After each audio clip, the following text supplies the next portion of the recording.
아, 모두가 처음에 시작할 때는 그 음악이 나오잖아요.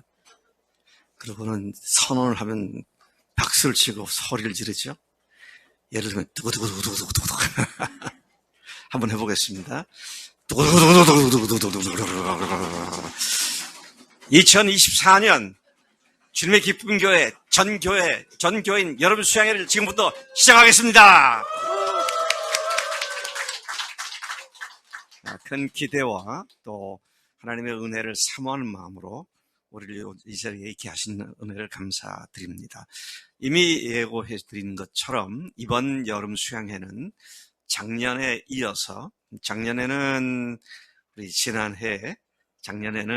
신약을 이해하는데 굉장히 중요한 뼈대가 되는 사도 바울의 선교여행 1, 2, 3차 선교여행을 공부하면서 특히 신약의 서신서들이 어떤 배경에서 나왔으며 쓰여졌는가 하는 것을 우리가 보았습니다. 그런가 하면 이번에는 구약의 뼈대가 무엇이고 구약의 각 성경책들이 어떤 내용들을 중심으로 기록되었는가 하는 것을 함께 공부하면서 구약을 읽을 때에 무리 없이 잘 이해할 수 있도록 배경을 공부하는 것이 이번 수양의 목적이라고 하겠습니다.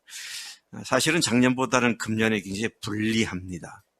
왜냐하면 작년에 다루었던 내용은 신약 성경 전체로 해봐야 27권이지만 구약은 39권인데다가 분량으로 보면 구약은 신약의 2배 이상의 분량을 갖고 있기 때문에 주어진 같은 시간 안에 구약을 다 스캐닝을 해가지고 내용을 파악한다는 것이 결코 만만치 않은 일입니다. 그런데 감사한 것은 강력한 강사를 우리에게 보내주셔서 이번에는 두 목사가 이 일을 분담해서 하게 하셔서 그 일이 잘 진행될 줄로 믿습니다. 사실은 제가 이런 얘기를 할 시간이 아니에요. 워낙 다룰 일이 많기 때문에 오늘 저녁에 다룰 내용만 해도 24페이지에 해당되는 방대한 분량인데 그러나 유능한 강사는 그 많은 것들을 압축해서 그 시간 내에 다 다룰 수 있을 줄로 믿습니까? 예, 믿는 자에게 복이 있을지어다. 제가 지금부터 이렇게 강의를 하게 되는 내용은 제가 교환을 그대로 띄울 겁니다. 그래서 제가 쭉 읽어가기보다는 요점을 짚어나갈 때 우리 방송실의 윤 전사님이 빨리빨리 그 장면을 올려주셔서 잘 따라올 수 있도록 그렇게 해 주실 겁니다. 구약이 뭐냐라고 할 때 이번에 우리 이 목사님과 제가 같이 의논을 하는 가운데 보석같이 복이 박힌 것이 구약이다. 그렇게 정의를 해보았습니다. 페이지마다 예수님의 오심과 죽으심과 부활의 복음이 참 반짝반짝 빛나는 여러 성경의 페이지들 속에서 더 빛나는 모습을 발견하게 되는데 이 말은 구약의 핵심 주제도 예수님이라고 하는 이야기인 것이죠. 그냥 단순히 말한다면 구약 하면 옛날 약속, 신약 하면 새로운 약속이죠. 근데 옛날 약속도 예수님 오실 것에 대한 약속이고 신약도 새로운 약속도 오신 예수님께서 앞으로 다시 오시겠다고 하신 약속. 그래서 우리는 성경을 하나님의 언약의 말씀이다. 그렇게 얘기를 하게 되죠. 보통 우리가 이 성경을 일컬어서 거룩한 책, 영어로는 Holy Bible. 거룩하다는 말은 구별되었다는 말입니다. 세상의 모든 책들과 구별된 책이다. 그런 의미를 갖고 있는 것이죠. 어떻게 구별되었느냐? 사람이 쓴 것이 아니라 하나님의 성령께서 감동하셔서 쓰게 한 책이다. 또 이 성경은 단순한 역사 기록만이 아니라 하나님의 계시를 기록한 것이다. 하나님의 계시라는 말은 revelation, 이렇게 나타내는 것이 하나님의 뜻을 나타내는 것인데, 계시가 뭐냐 하나님의 뜻을 나타내는 것인데, 거기에는 크게 두 가지가 있습니다. 일반 계시, 자연 현상을 통해서 나타나시는 하나님의 성품과 속성. 그래서 로마서 1장 20절을 보면 하나님께서 그 만드신 모든 만물 속에 하나님의 신성을 드러내 주셨다. 그렇게 말씀을 하고 있습니다. 그러나 그 계시는 더듬어서 아는 정도의 그런 뿌연 그런 계시라고 한다면, 선명하게 볼 수 있고 알 수 있는 계시가 특별 계시인데, 이 특별 계시를 뭘 특별 계시냐? 성경을 통해서 계시한 것을 특별 계시다. 그렇게 말씀합니다. 특별 계시로서의 성경은 그 속에 뭐가 있습니까? 이스라엘의 역사가 기록되어 있고요. 선지자들의 예언들이 기록되어 있고, 또 이스라엘 민족들의 삶이 기록되어 있고, 그리고 예수 그리스도 그분이 오셔서 직접 하신 일과 하신 말씀, 그분이 누구십니까? 하나님 자신이신 그분이 친히 하신 말씀들이 바로 특별 계시라고 하는 것이죠.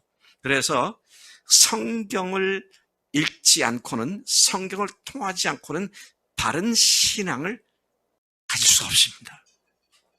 한국 교회 많은 교인들이 신앙을 보면 저뿐만 아니라 많은 신학자들이 동일하게 진단하는 것은, 한국 기독교인들의 신앙은 기복신앙이다.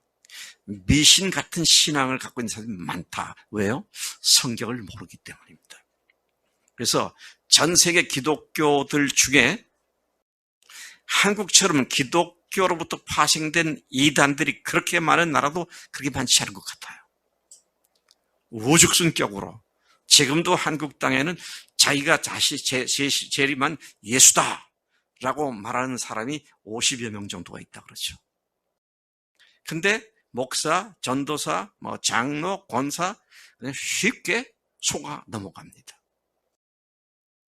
그 중에 한 예를 든다면 신천지 같은 허무맹랑한 이야기를 해도 수십만 명이 쫓아다니죠. 왜 그렇습니까? 성경을 모르기 때문입니다. 하나님의 말씀을 모르기 때문이다 하는 것이죠.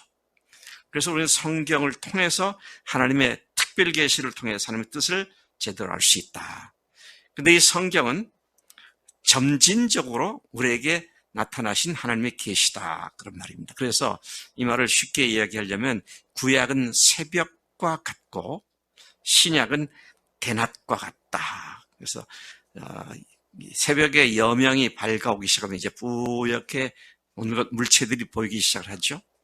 그런데 대낮이 되면 분명하게 모든 것을 볼 수 있는 것처럼, 구약으로부터 시작된 하나님의 계시가 처음부터 완전하게 사람들에게 전해진 것이 아니라 그 당시에 사람들이 아는 수준 정도에서 차츰차츰 더 분명하게 드러내 주셨고, 그 주님의 계시의 절정이 뭐냐 할 때 예수 그리스도의 오심과 죽으심과 부활하심이었다는 것입니다.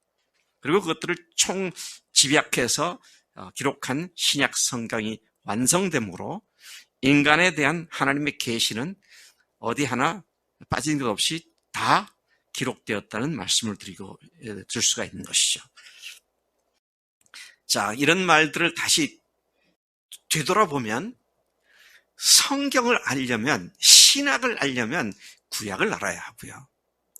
구약을 알려고 하면 신약을 알아야 합니다. 이건 상호 보완적인 관계이지, 구약은 별거의 것이고 신약은 별거의 것이 아니다라는 것이죠. 자, 그리고 성경의 그 통일된 주제는 딱 한 가지입니다. 곧 하나님의 속죄 사건이죠. 하나님의 속죄 사건입니다. 죄를 대속해 주신 사건이라는 것이죠. 그래서 여러분, 창세기 22장에 보면 하나님께서 아브라함에게 이삭을 모리아 산에서 제물로 바쳐라 그랬을 때에 아브라함이 그 말씀을 듣고 사울길을 이삭을 데리고 갔죠. 그 모래산 올라가는데 이삭이 아버지에게 묻습니다. 아버지, 이렇게 불태울 장작도 있고 다 있는데 제물이 없잖아요. 양이 없잖아요. 그러니까 그 아버지가 하는 말이, 아브라함이 하는 말이 하나님께서 친히 준비해 두셨을 것이다. 그리고 그 말대로 산에 올라갔을 때 뿔이 수풀에 걸려있는 숫양을 발견하게 되었고, 그래서 이삭 대신에 숫양이 제물로 바쳐진 사건을 우리가 기억하게 되는데, 그것이 사실은 성부 하나님께서 성자 예수님을 십자가에서 희생시키실 아주 처음에 나타나는 예표 중에 하나가 바로 그런 사건이었음을 보게 되는 것이죠. 또 요한복음에서 예수님이 오셨을 때에 침례 요한이 뭐라고 말합니까? 보라, 세상 죄를 지고 가는 하나님의 어린 양이로다. 요한복음 5장 39절에 보면 놀라운 말씀하시죠. 구약 성경은 나에 대해서 말하는 것이다 라고 예수님 자신이 친히 주장하셨습니다. 그게 뭐라고 되어 있습니까? 너희가 성경에서 영생을 얻는 줄 생각하고 성경을 연구하거니와 이 성경이 곧 내게 대하여 증언하는 그것이니라. 그러니까 예수님을 열쇠로 여겨서 예수님이라는 열쇠를 가지고 성경을 열어야 이게 제대로 열린다는 얘기입니다. 다른 어떤 접근을 해서는 그 말씀을 제대로 이해할 수가 없다. 왜 예수님께서도 다른 사도들이 그렇게 한 것이 아니라 예수님 자신이 이 성경이 내게 대하여 증거하는 것이다. 그래서 너희들이 영생을 얻기 위해서 성경을 공부하고 있지 않느냐. 그런 말씀으로 예수님 자신이 성경이 자신에 대해서 말하고 있는 것이라고 증거를 하시기도 하셨습니다. 그런가 하면 이 성경이야말로 믿을 수 있는 신앙생활의 절대적인 안내서가 되죠. 그 말씀의 지침을 따르지 않고는 하나님을 기쁘시게 할 수 없다. 그래서 이 뜻을 잘 몰랐던 베드로의 일화가 우리에게 항상 경종을 울려주죠. 예수님이 죽으시겠다고 하시니까 베드로가 절대 그런 일이 있을 수 없습니다 라고 답을 했을 때 주님께서 칭찬하신 것이 아니라 사탄아, 내 뒤로 물러가라. 너는 나를 넘어지게 하는 자다. 내가 하나님의 일을 생각하지 않고 사람의 일을 생각하는구나. 그러시면서 그 수제자 베드로를 사탄이라고 책망하셨다는 것이죠. 제가 만약에 베드로였으면 굉장히 억울했을 것 같아. 불타는 충정 어린 마음으로 말씀을 드렸는데 사탄이라는 말을 들으니 얼마나 기가 막히겠어요. 근데 그런 실수를 왜 했습니까? 하나님의 뜻을 몰랐기 때문이죠. 구약에서 예언된 것이 예수님께서 어떻게 실현되어질지에 대한 그런 생각을 전혀 할 수 없었던 베드로가 그렇게 예수님께 혹독한 비난과 책망을 받게 됐던 것을 보게 되는 것이다 하는 것이죠. 또 놀라운 것은 성경은 누구의 작품이냐면 성령님의 작품이거든요. 성령의 감동으로 되어진 것이 성경이기 때문에 그 성경의 저자는 성령님이신데 예수님이 부활 승천하시면서 약속하신 것이 성령님을 보내주시겠다. 그 성령님께서 우리가 말씀을 읽을 때 말씀을 깨닫기도 하시고 또 말씀을 묵상할 때 생각나기도 하시고 그 말씀이 그 말씀이었구나. 그렇게 해서 우리를 하여금 말씀의 비침을 받도록 어두운 곳에 있을 때 불을 비치면 환해지잖아요. 새벽에 제가 새벽 기도를 집에서 나올 때가 보통 4시 한 45분에서 50분 사이에 나옵니다. 근데 요즘은 벌써 껌껌하더라고요. 그래서 혹시 계단에 넘어질까 싶어서 제 아내가 항상 프라시불을 들고 나옵니다. 그거 없으면 굴러 떨어지면 큰일 나죠. 자, 그래서 빛이 비춰질 때 뭐가 위험한 것인지를 볼 수 있잖아요. 성령님께서 우리가 말씀을 읽을 때 말씀을 비춰주셔서 이 말씀이 그 말씀이구나. 그래서 여러분 성경을 읽다 깨닫게 되면요. 정말 나는 스마트해, 똑똑해. 내가 이런 말씀을 깨닫다니 큰일 날 소리입니다. 어떻게 해야 돼요? 와, 하나님, 제가 생각지 못했던 이 사실을 깨닫게 해주셔서 너무 감사합니다. 와, 성경을 깨닫는 기쁨은 너무 큰 거예요. 제 생애에 많은 기쁨의 순간들이 있었지만 그것 중에 결코 뺄 수 없는 기쁨이 성경 말씀을 읽을 때 성령께서 깨닫게 해주신 기쁨. 이 말씀이 그 말씀이었구나. 어떤 건 30년, 50년간 의문을 갖고 있었던 것을 성령께서 한순간에 또 풀어주시기도 하시고요. 자, 그런 그 성령의 역사하심이 조명, 비추는 일이다. 성령께서 비추시기 때문에 우리를 깨닫게 하신다. 그래서 예수님께서도요, 부활하신 후에 누가복음 24장에 엠마오로 가는 제자들, 두 제자와 또 제자들, 11제자들이 모인 방에 나타나셔가지고 이에 저희 마음을 열어 성경을 깨닫게 하시고, 마음을 열어 그 말씀이 그런 뜻이었구나, 이걸 알게 해주신 분이 성령님이시다라는 얘기가 되죠. 자, 제가 이게 성경 그 자체에 대한 얘기를 계속 하다 보면 구약 얘기를 다 못할 것 같아서 최대한 좀 제가 줄이도록 하겠습니다. 성경이 하나님 말씀인 근거, 성경의 통일성 때문이다. 무려 40여 명의 직업과 빈부 귀천에 엄청난 차이가 있는 저자들이, 기자들이 무려 1400여 년에 걸쳐서, 1500여 년에 걸쳐서 전혀 만나본 일도 없는 사람들이 일관된 메시지를 쭉 기록할 수 있는 건 참으로 신비한 일입니다. 그래서 빨리 얘기해. 성경의 제일 첫 책이 뭐야? 창세기. 다행히 빨리 성경의 맨 끝에가 뭐야? 그러니까 시작부터 끝까지를 쫙 이어가는 그 신비한 통일성을 보면서 참 놀랍다, 그런 생각을 하게 되는 것이죠. 성경에 예언된 예언이 어떻게 성취되었는지 쭉 제가 기록을 해두었습니다만은 이거 얘기하려면 며칠 밤을 다 새워도 안 될 만큼 많은 내용이 있는데요. 자, 그 다음에 성경은 아까 말씀드린 성령의 감동으로 기록되어졌다.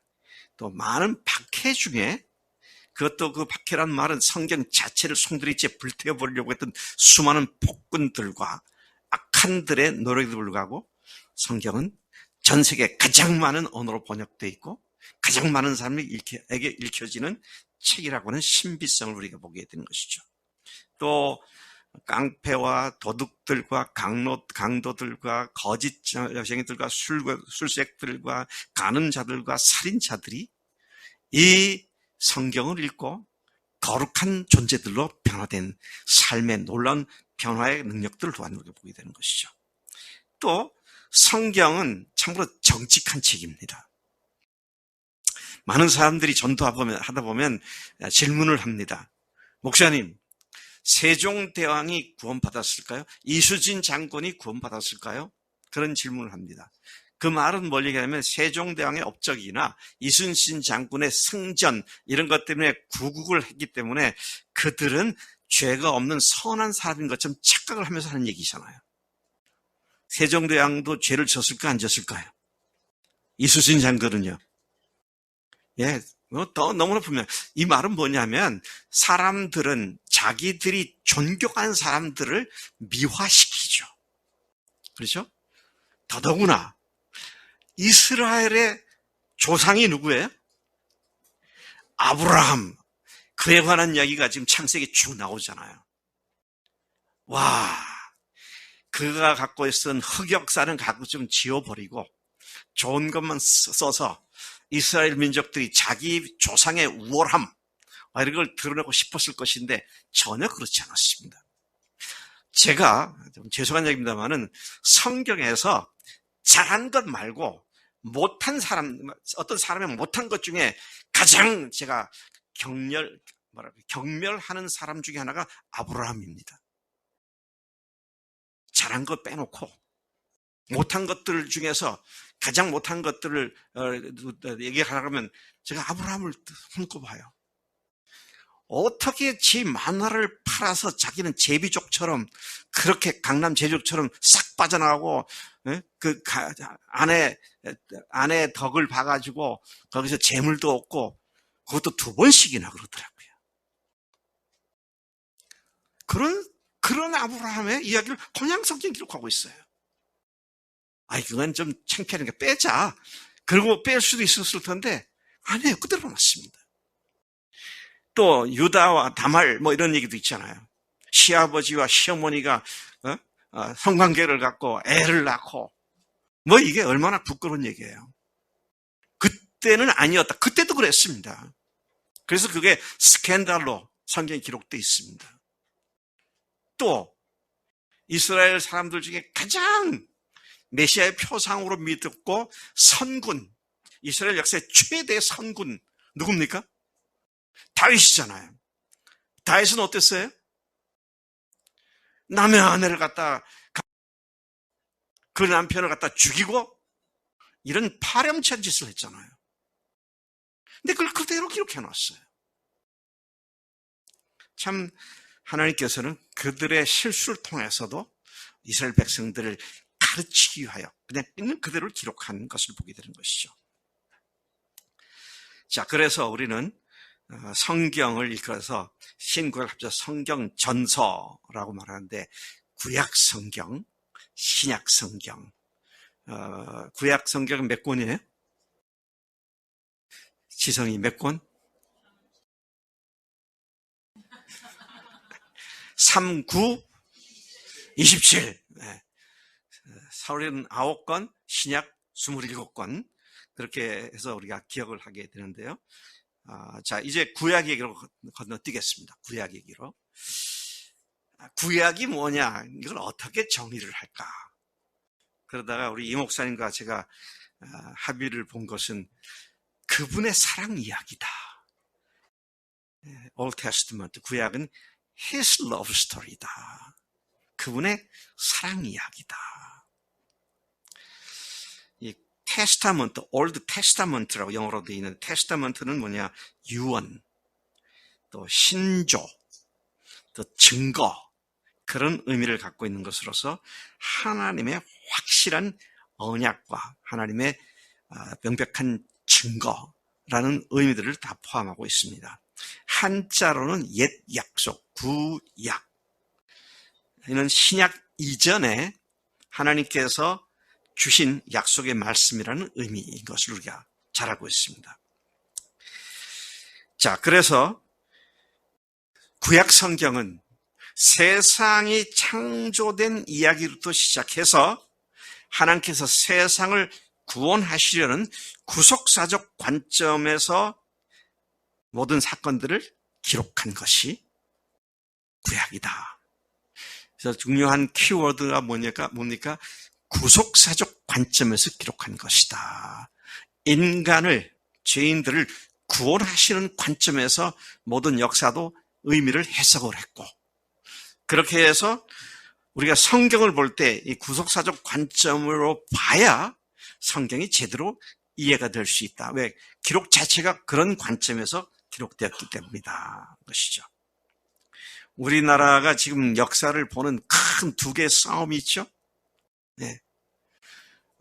좌파들은 어떻게 봅니까? 거의 사회주의 이념을 가지고 역사를 보니까 또 보수들이 보고 있는 그런 그 사람들이 타도의 대상이 되고요.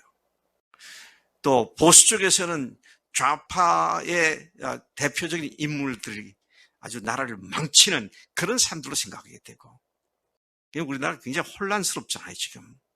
근데 그건 뭡니까? 어떤 관점에서 보느냐는 거예요. 성경을 과학적 관점이나 사회 심리학적 관점에서 보느냐, 아니면 구속사적 관점에서 보느냐. 이것은 성경을 보는 눈을 전혀 다르게 만들어준다. 이 사실 우리가 먼저 전제로 해야 한다는 것입니다. 인간을 구원하시려는 하나님의 계획을 이루기 위하여 어떻게 하나님께서 역사를 주관해 오셨는지, 그런 내용들을 세밀하게 기록되어 주는 것이다 하는 것이죠. 역사의 주관자이신 하나님의 목적과 의도를 구약 성경 전체를 통해 예언적으로 제시해 주셨고, 그 예언들이 신약에 와서 예수 그리스도를 통해 어떻게 정확하게 이루어졌는지를 증명해 준 책이 신약 성경이라는 것이죠. 그러니까 신약을 이해하려면 구약을 이해해야 되고요. 구약을 이해하려면 그 성취된 신약을 이해해야 되고, 그래서 구속적 관점이 어떻게 실현되었나는 것을 보게 된다는 것입니다. 이 구약의 예언의 성취는 바로 예수님의 오심, 이걸 신학적으로는 좀 어려운 말로 성육신, 몸을 입고 오셨다, incarnation 이런 말을 쓰고요. 두 번째는 그분의 십자가의 죽으심, crucifixion, 십자가에 못 박혀 죽으심, 그리고 resurrection, 부활. 거기다 하나를 더 한다면 ascension, 하늘로 승천. 이제 그렇게 이야기를 하는데, 오심과 죽으심과 부활로 구약의 모든 예언이 확실하게 성취되었음을 증명했다는 것입니다. 자, 그런데 우리가 구약을 이해해야 할 때 우리 마음속에 벌써 방해가 되는 선입견들이 있어요. 첫째는 구약을 공부합시다 그러면 분량을 보고 다들 겁을 먹어요. 이렇게 두꺼운 책을 어떻게 해? 이런 생각을 하는 경우가 많이 있죠. 근데 사실은 이걸 잘 정리해 놓은 약간의 도움을 받으면 너무도 재미있는 히스토리는 역사입니다.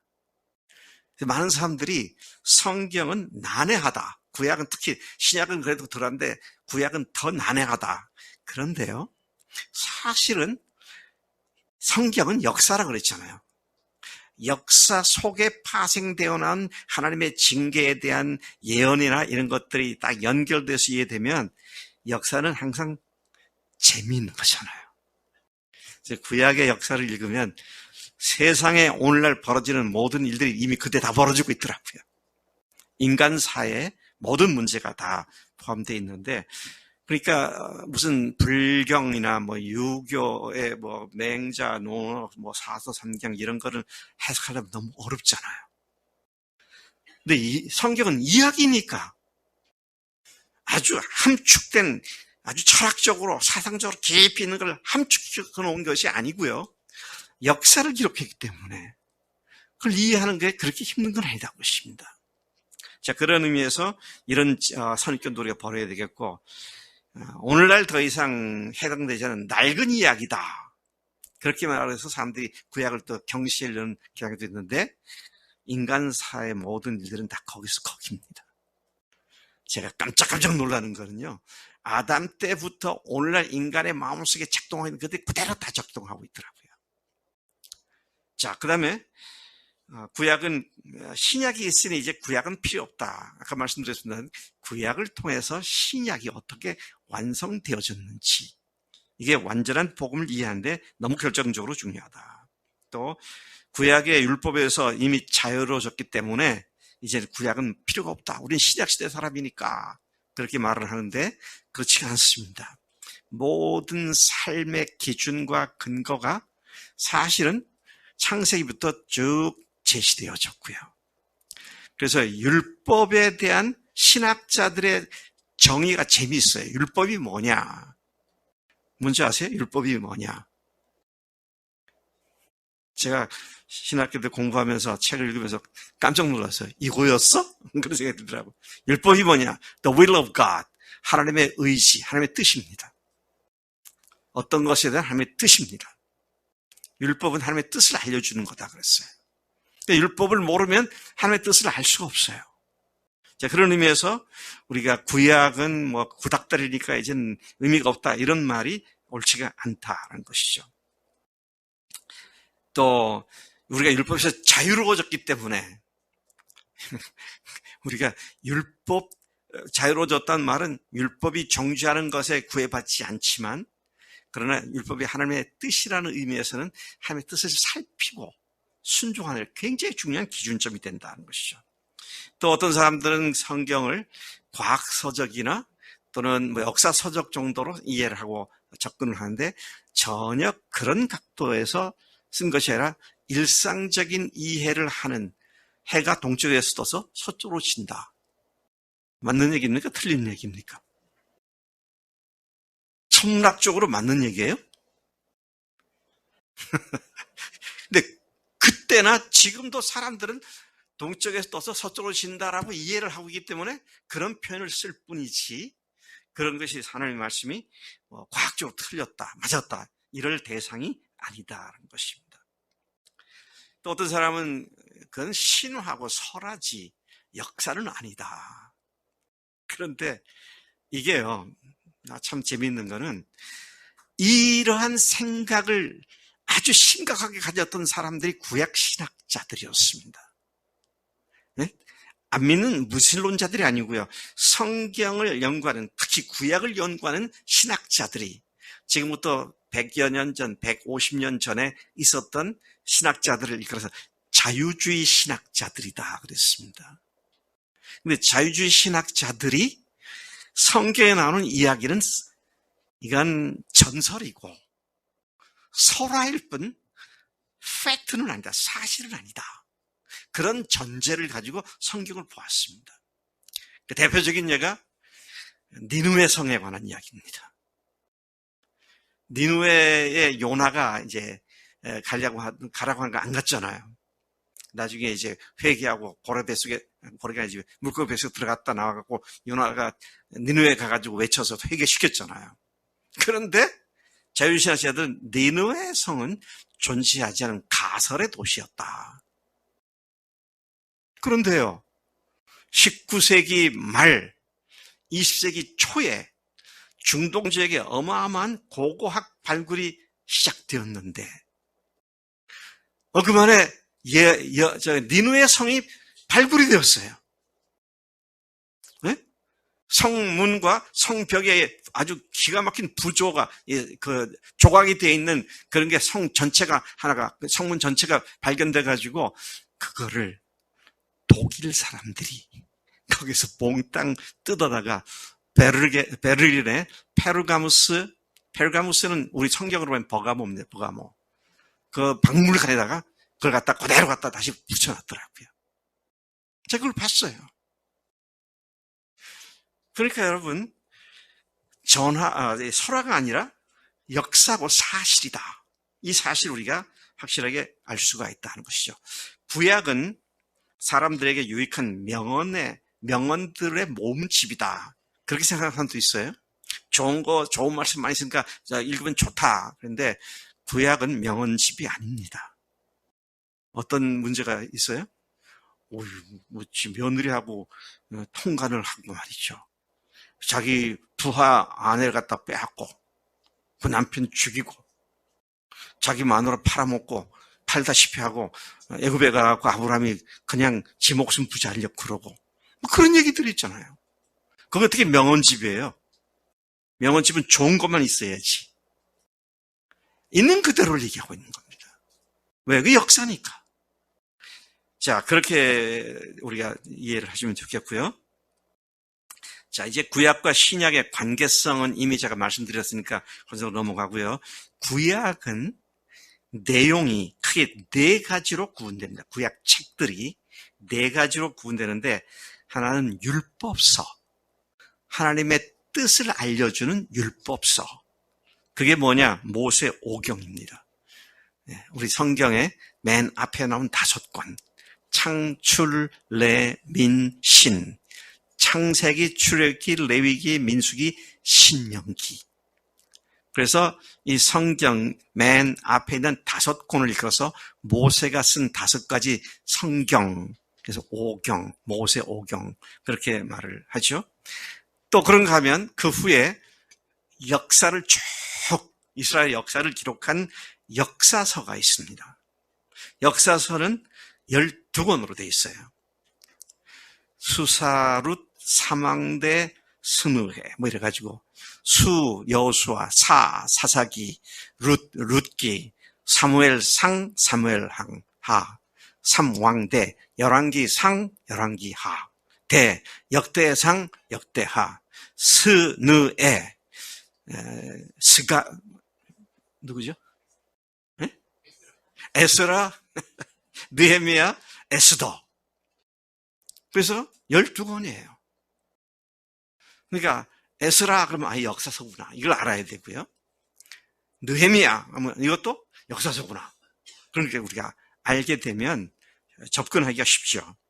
그 다음에 이제 시문서가 있습니다. 시로 작성된 글들이죠. 참 아름다운 문체, 참 놀라운 표현들로 신앙의 아름다움을 기록하고 있는 시문서는 욥기, 잠언, 전도, 시편, 욥기, 시편, 잠언, 전도, 아가서까지 그렇게 5권이 있습니다. 그리고 이제 선지서는 선지자들이 외쳤던 예언을 기록해 놓은 것이 선지서죠. 선지서에 보면 5권의 대예언서가 있고요. 12권의 소예언서가 있습니다. 대예언자, 소예언자. 대예언자는 키가 커서 대예언자가 아니고요. 또 소예언서에 비해서 더 영향이 많아서도 아니고요.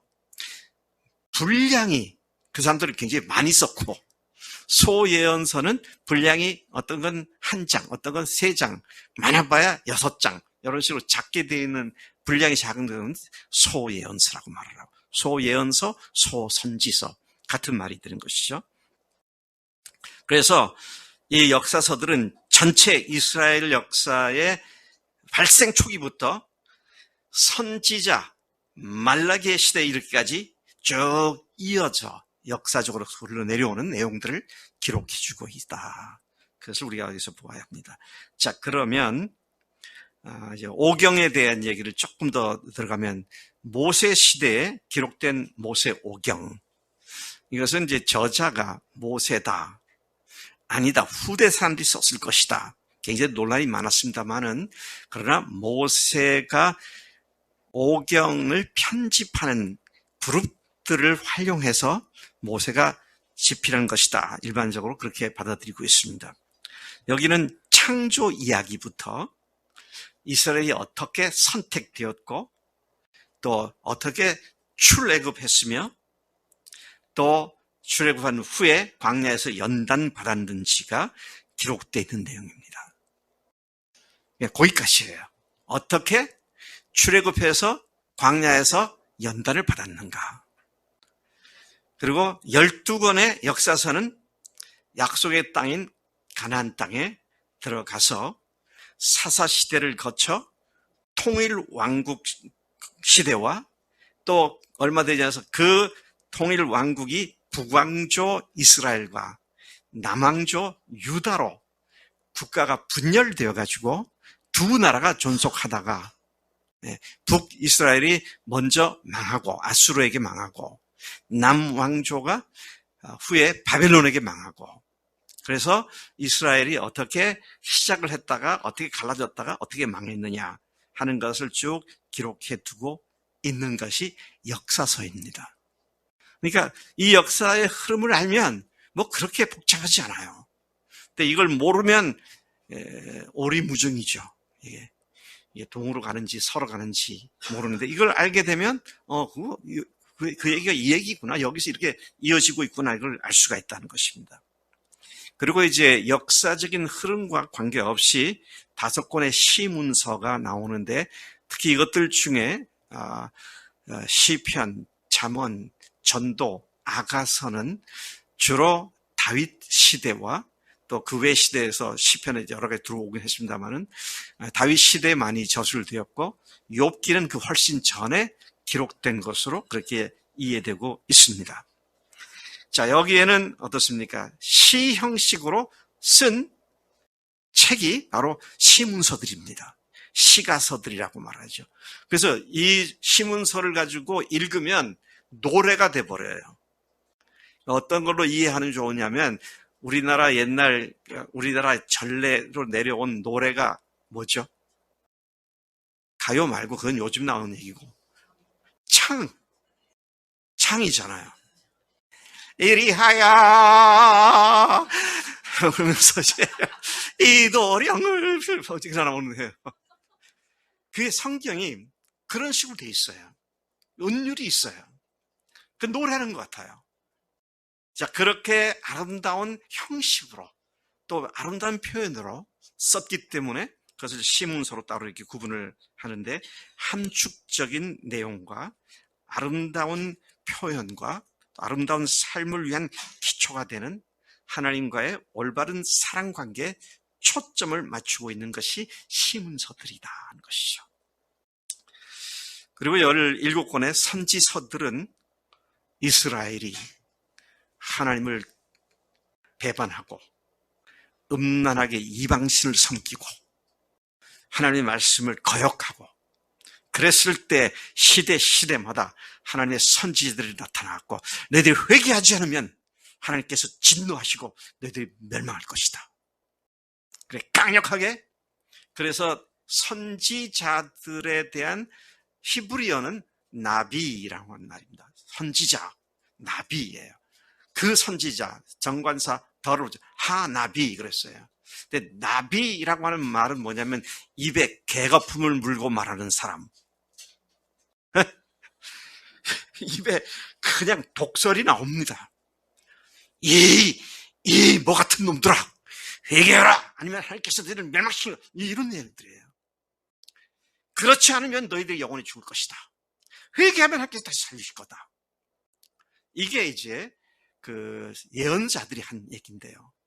근데 요즘 예레미야를 보면 하나님께서 각 시대마다 끊임없이 선지자들 보내서 회개를 경고했는데 너희들은 끝까지 듣지 않았다. 이런 말씀을 하고 있죠. 그러니까 이게 선지자들은 이게 독설을 뿜어대니까, 특히 이제 왕이나 또는 당시의 기득권자들 중에는 뭐 제사장도 있을 것이고요. 그런 사람들로부터 어마어마한 핍박을 받았습니다. 네. 왜요? 뭐 지금 멀쩡하게 우리 잘 살고 있는데 왜 망한다 그래? 여보라, 저놈 잡아라, 옥에 가둬놓으라. 매로 심히 쳐라. 뭐 그러고 말이죠. 심지어는요, 톱으로 사람을 몸을 썰어서 죽이기도 하고요. 근데 이 선지자들은 하나님 말씀이기 때문에 말을 조금만 부드럽게 돌려서 비유를 맞추는 얘기를 하면 잘 먹고 잘 살 수 있었는데 전혀 그렇게 하지 않고 하나님의 말씀을 그냥 그대로 증거한 이런 사람들의 무수한 피가 하나님의 의가 무엇인지를 역사 속에서 분명히 드러났다는 것입니다.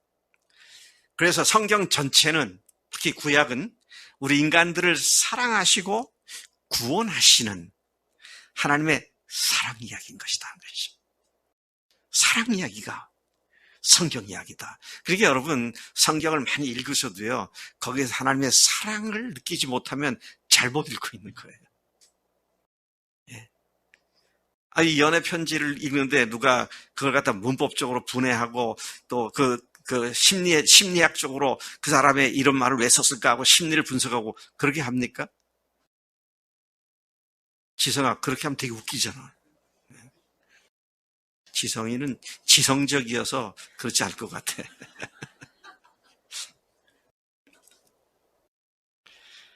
러브레터인데? 그래서 어떤 사람들은 그 성경, 사랑의 이야기를 갖다가 얼레리 스캔들처럼 생각하는 사람도 있어요. 참 성경을 잘못 봐도 한참 잘못 보는 것이다 하는 것이죠. 더욱 놀라운 것은 그분의 사랑 이야기는 복음으로 압축됐는데 성경 전체에서 그 복음이 반짝이고 있고 구약에서도 보석같이 빛나는 복음의 핵심이 페이지마다 아름답게 박혀서 빛을 발하고 있는 것이다 하는 것이죠. 구약과 신약은 한 인격체를 약속했는데 그분이 곧 예수 그리스도이심을 믿습니다. 자, 그러면 제가 오늘은 모세 오경까지 갈 건데요. 모세 오경까지 간다고요? 네, 갑니다. 걱정하지 마세요. 10시 전에는 다 돌아가도록 하겠습니다. 근데 그거를 이해하려면, 구약을 진짜 이해하려면 시대를 좀 알아야 돼요. 그때가 언제였고 뭐 어떤 일이 있었는지 이런 걸 좀 알아야 거기에 그럴 때 이 말씀이 기록된 거구나. 그걸 알면 성경을 이해하는 데 보다 쉽습니다. 그래서 구약 시대의 연대표를 제가 이렇게 풀어서 이 그림이 있는데요. 뒤에 금 나옵니다만 풀어서 제가 좀 기록을 했습니다. 주전 4000년에서 주전 2100년 정도까지 무려 2000년 긴 세월이죠. 이 시대는 주로 창세기 앞부분에 기록된 역사입니다. 창조와 타락과 노아 홍수와 그리고 바벨탑 사건까지 저것이 11장까지 이렇게 쭉 이어지게 되는데요. 자, 재밌는 사실을 여기서 발견하게 됩니다. 주전 4000년이면 지금부터는 몇 년 전입니까? 6000년 전 얘기입니다. 그런데 인류 역사상 주전 4000년 이전의 얘기는 어디에서도 나오지 않아요. 들어보셨어요? 황하 문명지대, 메소포타미아, 수메르 문명시대 또는 이집트 문명시대, 그 고작해야 주전 3000년을 넘어가지 않습니다. 그런데 창세기에 나와 있는 아담부터 쭉 내려가 계산을 해보면 주전 4000년까지 우리가 올라가요. 그리고 우리가 인류가 지금까지 발견한 글자로 된 문서, 글자로 되어 있는 성문화되어 있는 유일한 최고의 그 유적이 뭐냐, 유물이 뭐냐, 함무라비 법전입니다. 함무라비 법전이에요. 함무라비 법전이 언제 쓰여진 줄 아세요? 그 바벨론의 전신이었던 그 바벨론 6대 왕이가 함무라비였는데 그때 그 왕이 때 그거 쓰여졌는데 언제 쓰여졌느냐? 고작 해야 주전 1700여 년밖에 되지 않습니다. 자, 그러면 지금 1700여 년이라고 말했는데 이게 되게 중요한 연대입니다. 왜냐하면 아브라함이 등장하는 때가 주전 1800여 년 정도 됩니다. 그러니까 근데 아브라함이 어디에서 출발을 하나요?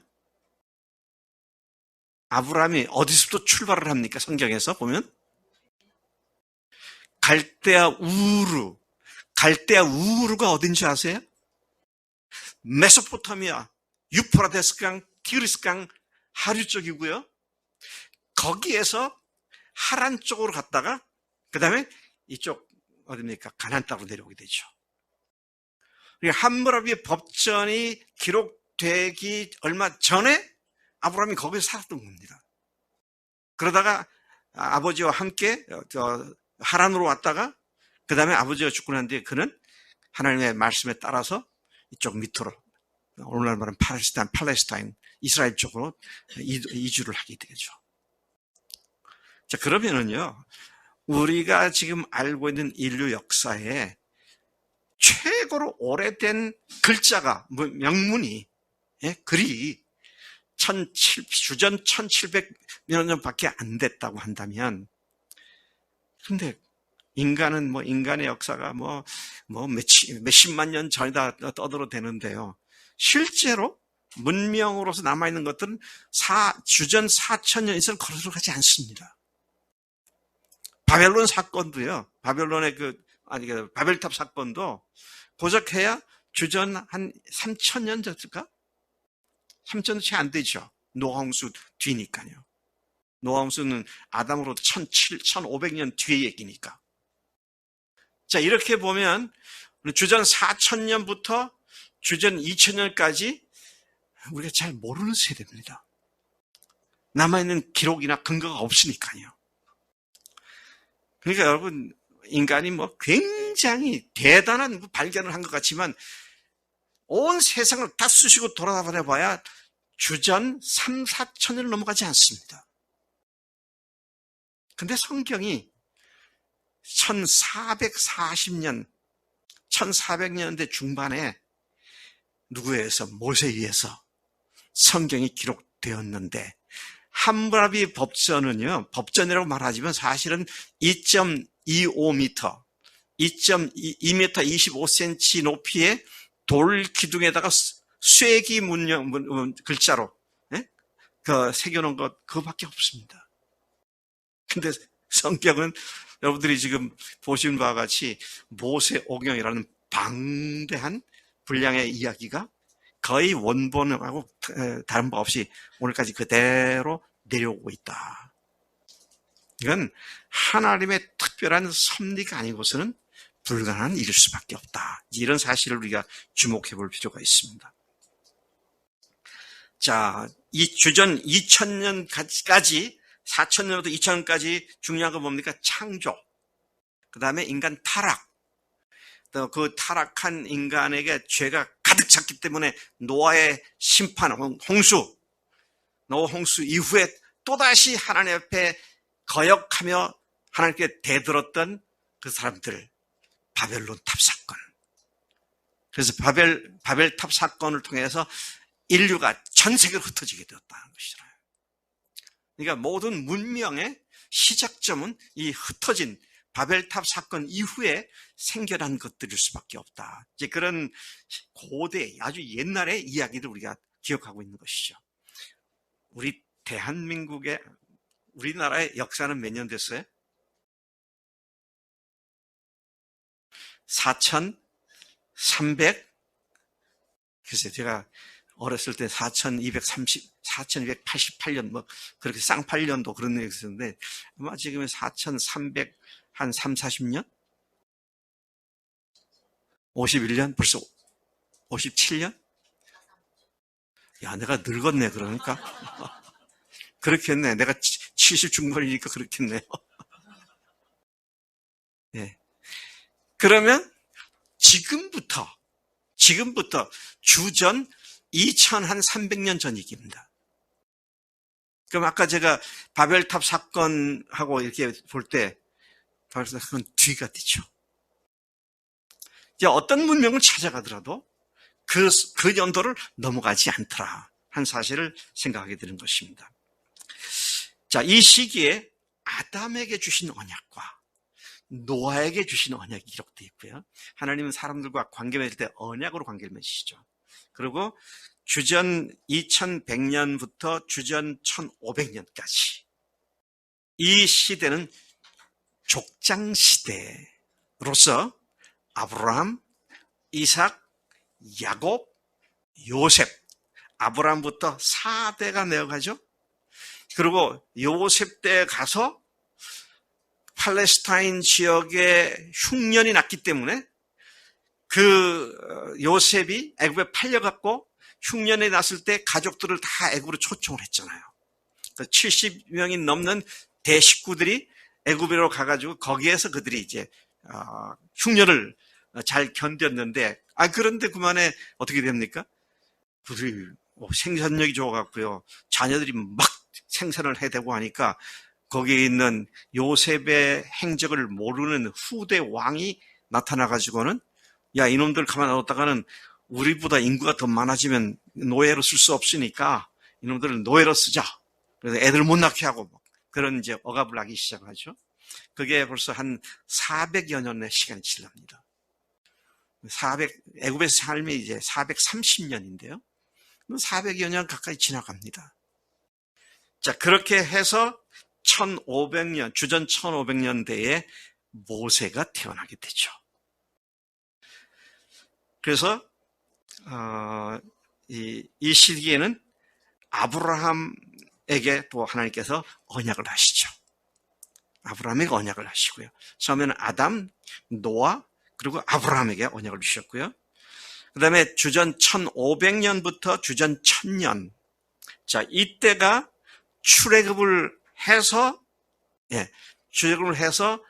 이스라엘이 왕조를 세우는 때까지입니다. 다윗 때까지가 되죠.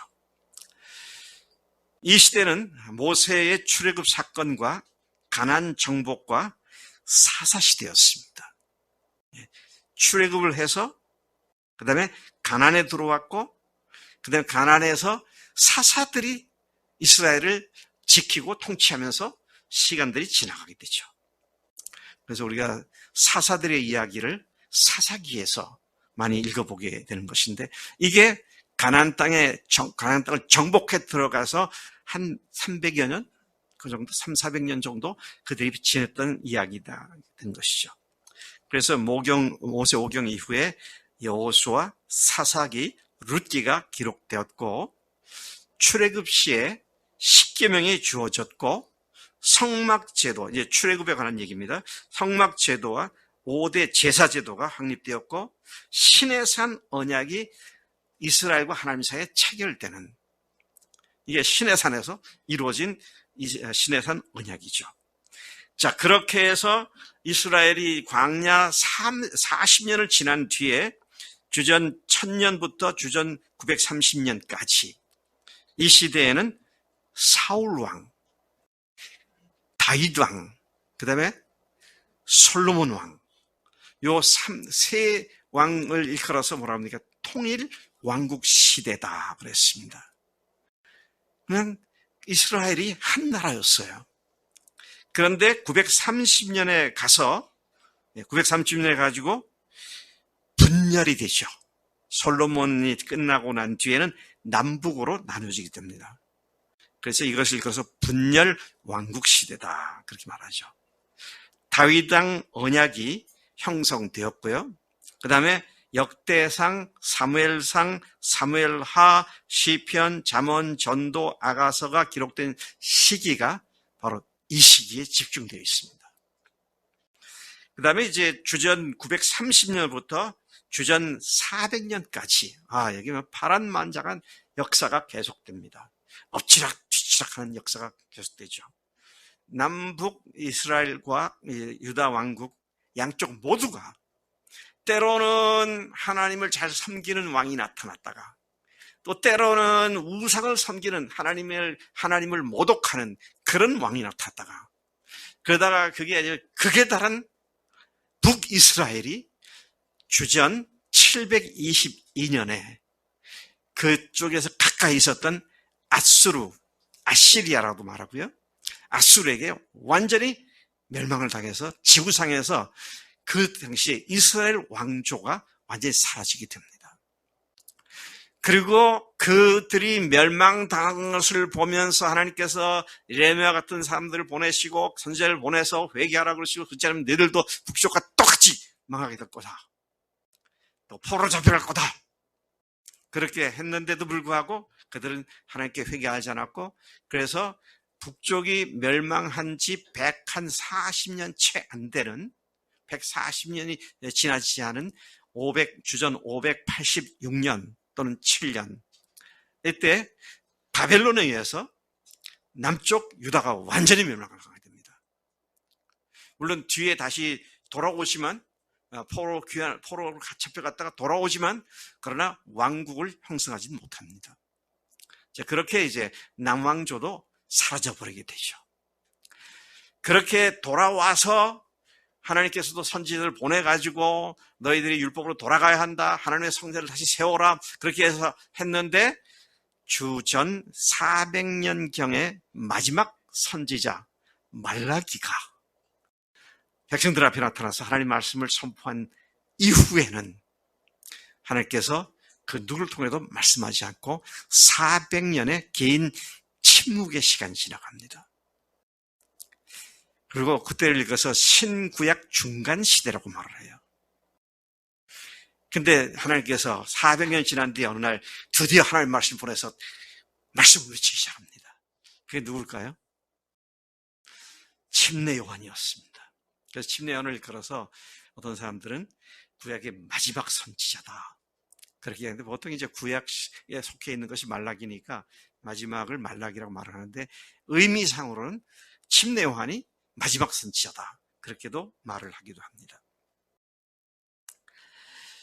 자, 그래서 제가 지금 이스라엘 역사 아브라함부터 말라기까지 한 400~500년을 갖다가 다 지금 얘기를 한 겁니다. 머리에 뭐가 이렇게 들어오시나요? 다시 한번 정리를 봅시다. 하나님께서 아브라함을 부르셨습니다. 주전 1800년 경조로. 그리고 네 아들이, 네 4대에 걸쳐서 아브라함, 이삭, 야곱, 요셉. 그리고 요셉 때에 요셉이 애굽으로 팔려갔고 거기서 총리가 되었고 흉년을 만난 자기 부모들을 그가 애굽으로 초대해서 거기에서 그 흉년을 지나면서 바로 왕, 그때 당시에 바로 왕에게 많은 은혜를 입었습니다. 그러나 그 바로 왕이 죽고 요셉이 누군지를 알지 못하는 그 다음에 왕들이 나타나가지고는 이 히브리인들이, 유대인들이 워낙 빠른 속도로 자녀들을 낳고 하니까 이게 완전히 굴러온 돌이 박힌 돌 뺄까봐 그래서 막 그냥 노예로 만들어서 많은 그 노역을 하죠. 그래서 여러분 지금 이집트에 가면은요, 그 피라미드 같은 거 있잖아요. 스핑크스, 거대한 이게 다 그 중에 어떤 것들은 이 히브리인들이 노예 생활하면서 만든 것들도 있어요. 그것들이 다 그걸 만든 건 아니지만 시기적으로 보면은 히브리인들, 유대인들이 그렇게 했던 것을 우리가 보게 됩니다. 자, 그 다음에 이제 아까 여러 그 선지자들이 있었다 그런 얘기를 했는데요.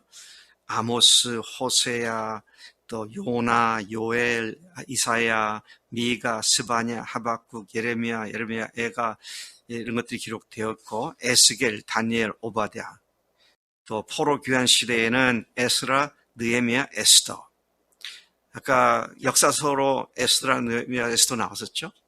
그건 훨씬 후대에 지금 기록된 거고요. 또 후기 귀환 때 성공 완공이 되었을 때 학계, 스가랴, 말라기 등이 이제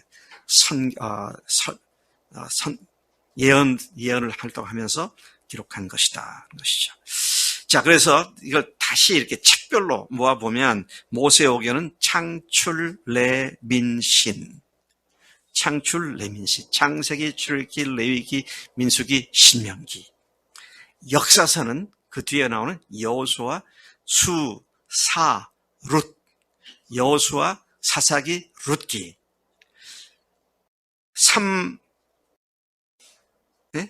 삼왕대, 수사룻 삼왕대.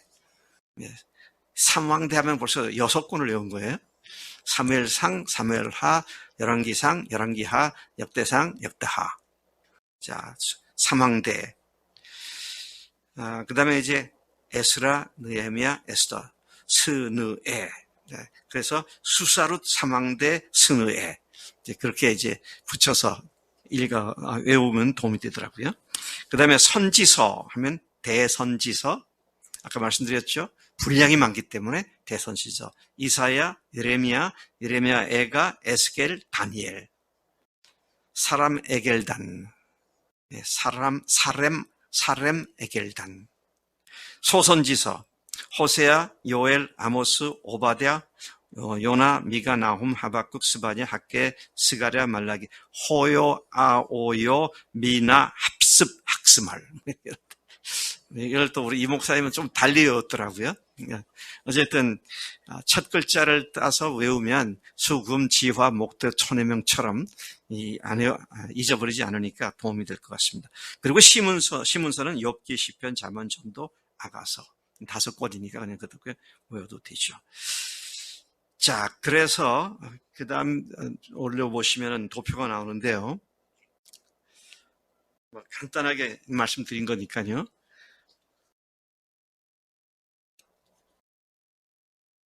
원역사라고 되어 있는데 주전 안 보이죠? 4000년에서 2100년까지 족장시대. 그러면 이제 아브라함, 이삭, 야곱, 또 누구죠?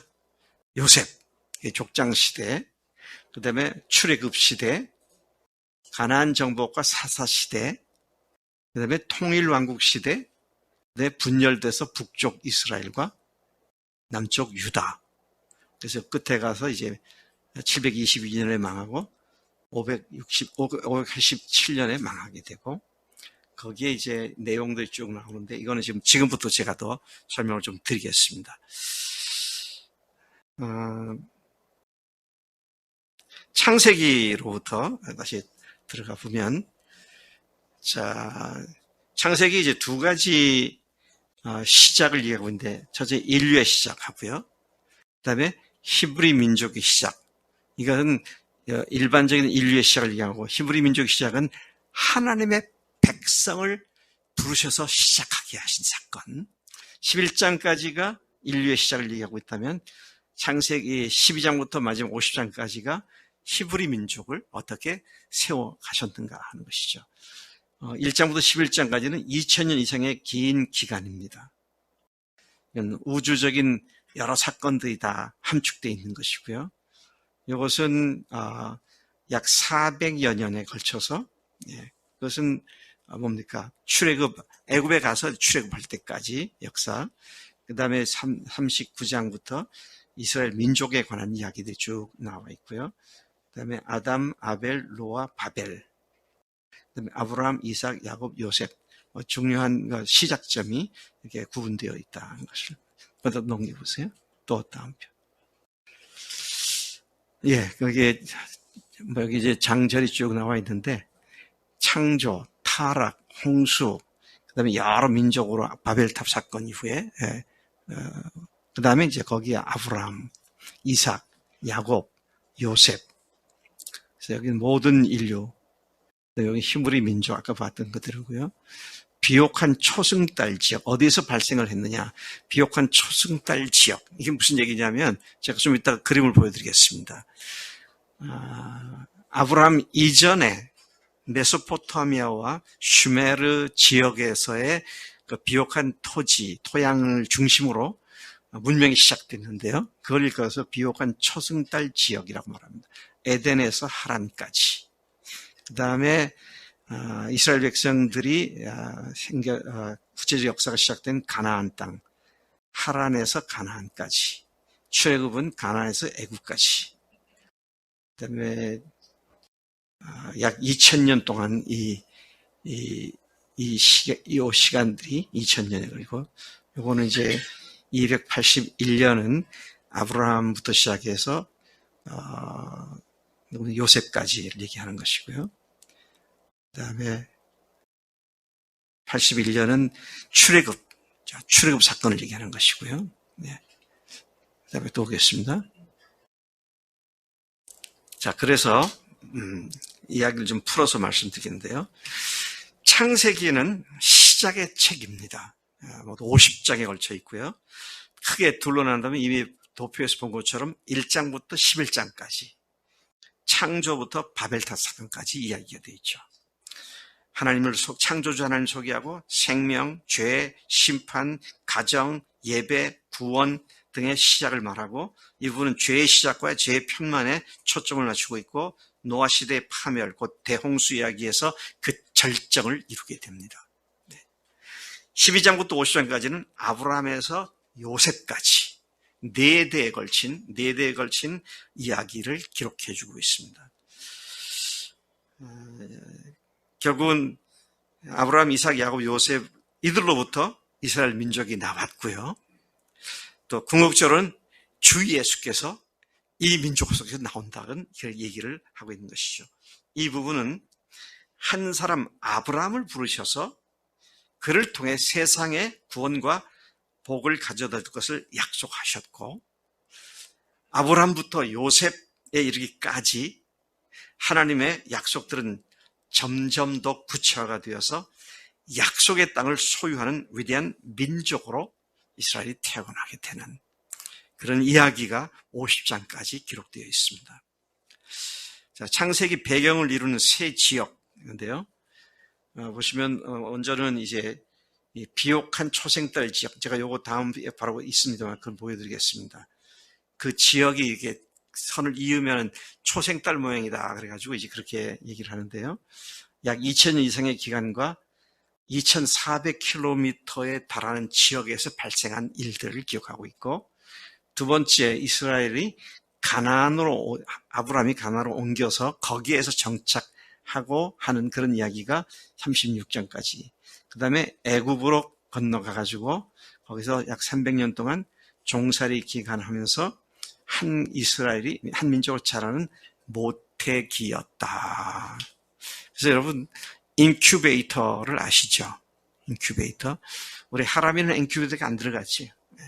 애가 조금 체중이 모자라든지 또 좀 기한을 채우지 못하고 나왔을 경우에는 아이를 갖다 인큐베이터에 놓잖아요.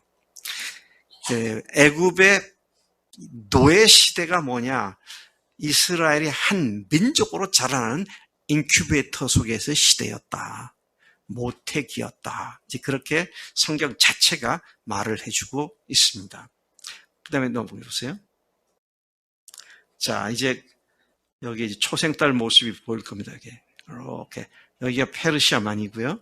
여기가 갈대아 우르 지역이고요. 이제 여기서부터 유프라데스강 티그리스 강이 이렇게 흘러내리죠. 위에서 이렇게 흘러내리는데 이게 쭉 해서 이제 여기까지가 이제 초생딸 모양이다. 그래서 초생딸. 근데 거기가 평야지대이기 때문에 비옥한 곳. 자, 그런 이야기로 이제 타이틀을 붙여놓고 있죠. 창세기는 모세 오경뿐 아니라 전체 성경의 도입부가 됩니다. 모세 오경의 도입부만 아니라 전체 성경의 도입부가 된다. 창세기는 성경의 모든 교리의 기초를 제공해 주고요. 창세기의 첫 세 장과 우리가 좀 한번 공부했으면 좋겠어요. 요한계시록의 마지막 세 장은 아주 흥미롭게도 매우 밀접하게 연관되어 있습니다. 창세기 첫 번째 세 장하고 성경 맨 끝에 요한계시록 세 장이 아주 밀접히 연관되어 있다. 그런 사실을 우리가 나중에 또 이건 별도로 좀 공부했으면 좋겠어요.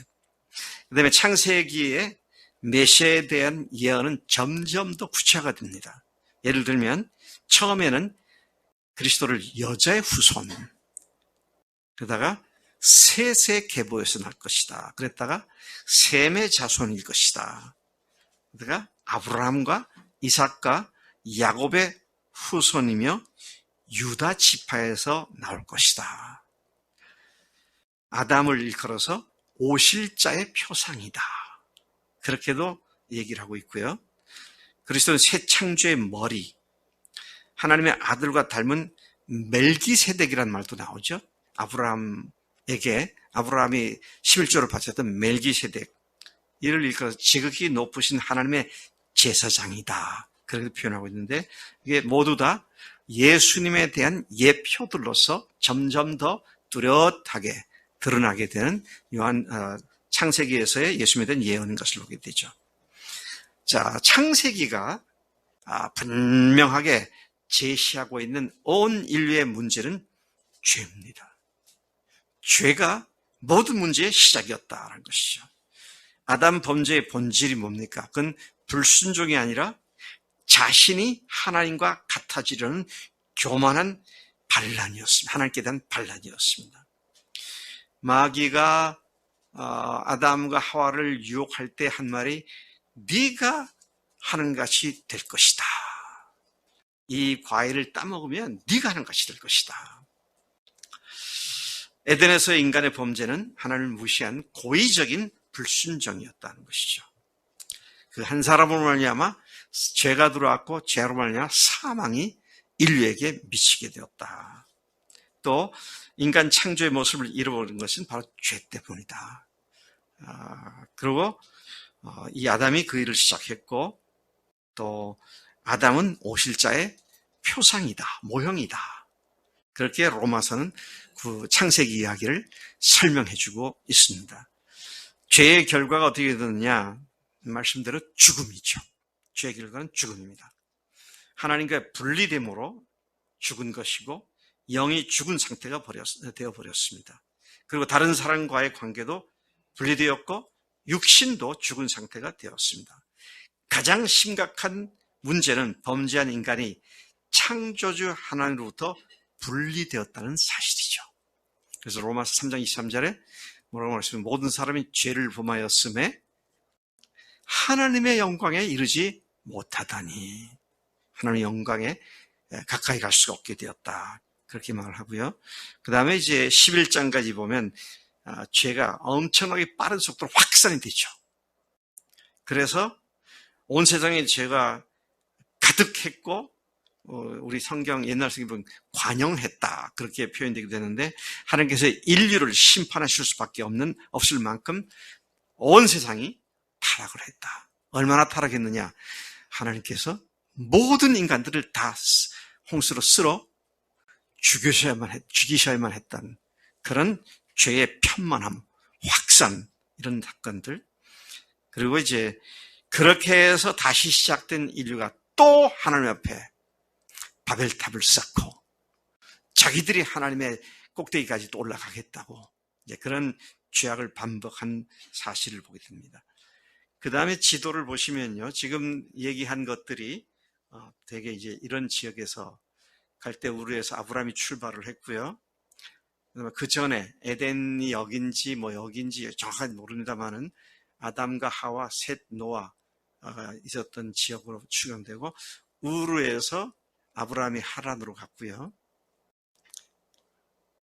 여러분, 제가 한 가지 비밀을 알려드릴까요?